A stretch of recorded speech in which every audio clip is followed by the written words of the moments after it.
Thailand government reminds online gig workers to file tax declarations.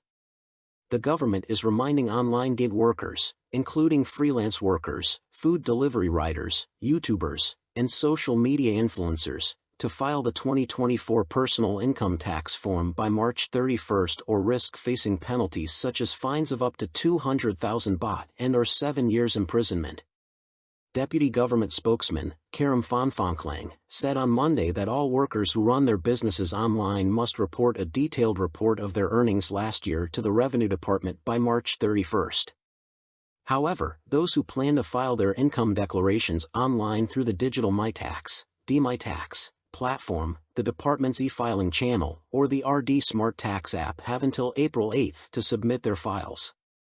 Earnings which need to be declared include profits received from business operations, sales, commission, and service fees. Those who fail to file by the deadline face a fine of 2,000 baht plus 1.5% monthly interest until the declaration is filed. Those who fail to submit their filings on purpose face up to 1 year in prison, fines of up to 200,000 baht, or both, plus additional fines amounting to twice the unpaid tax, along with a 1.5% monthly surcharge. Those who submit false information face up to 7 years in prison and fines of up to 200,000 baht. Thailand-Cambodia Maritime Dispute. A new Joint Technical Committee, JTC, has not yet been formed to negotiate with Cambodia on the maritime dispute, as the government cannot act without Parliament's consent, Foreign Minister Maris Sangiampongsa said on Monday. Speaking during a Senate session chaired by Deputy Senate Speaker Jen Kriongkrai Srirak on Monday, Mr. Maris responded, on behalf of the Prime Minister, to a question asked by Senator Yukol Chanawat Pena regarding the 26,000 square kilometer overlapping maritime claim area between Thailand and Cambodia in the Gulf of Thailand off the coast of Trat. Mr. Maris said the government has not yet taken any action in the overlapping claim area and has not established a new JTC, which would serve as the main mechanism for negotiations and to iron out the long-standing issue. In the absence of this committee, the government is prepared to hear opinions from all sectors.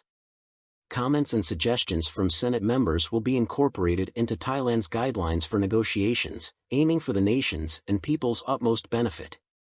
The government will negotiate with the Cambodian government based on international law and other relevant legal frameworks, said Mr. Maris. Education Ministry responds to Thaksin's criticism.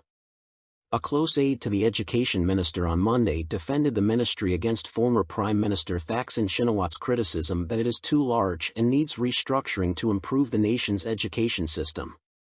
Sirapong Angkasakulkiat, Assistant to Education Minister Pol Gen Prampun Chidchab, said issues raised by Thaksin are not new, and relevant authorities have already addressed several of them.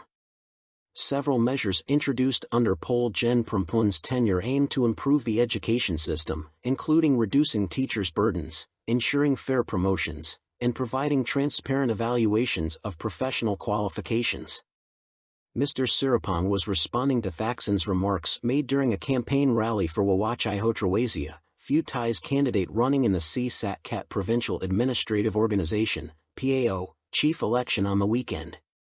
The former premier said that the ministry is overly cumbersome and offered a number of proposals, including adopting artificial intelligence, AI, to elevate the education system and using tax collected by legalizing online gambling operations to implement learning technologies in local schools and hire foreign teachers.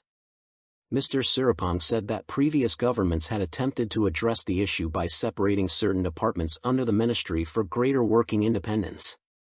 For example, the Department of Physical Education was moved out of the Education Ministry, and the Ministry of Culture was established, he said, and noted that sports and education are now largely disconnected.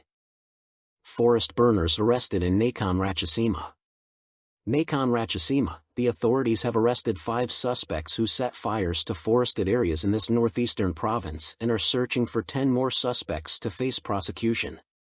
From January 1 to Saturday, 25 forest fires were reported, with 6,016 rai of land being destroyed in total, and the major cause was foraging and hunting activities, Deputy Governor Surapan Sinlapasawan said in a meeting at the City Hall on Monday. 5 forest burners have been arrested and prosecuted, while 10 others have been identified and are being sought, Mr. Surapan said. The Kanburi district, where the popular Jamthang mountain, also known as Tai Fuji, is located, has recorded the largest damaged area, totaling 2,453 rai, followed by Kaloam Phrakiat district and Pak Chong district, with 1,700 rai each. After a drone survey on Monday, no fires, smoke, or hotspots were found in the areas according to officials. Mr. Surapan also emphasized protocols to address the particulate matter smaller than 2.5 microns, PM2.5, situation, including setting up checkpoints for vehicle emissions and limiting agricultural burning. Officials were also obliged to check construction sites and factories in the province according to the Building Control Act and the Factory Act. The air quality in the province was at the green level, good for health, today, according to the Swiss-based IQ Air.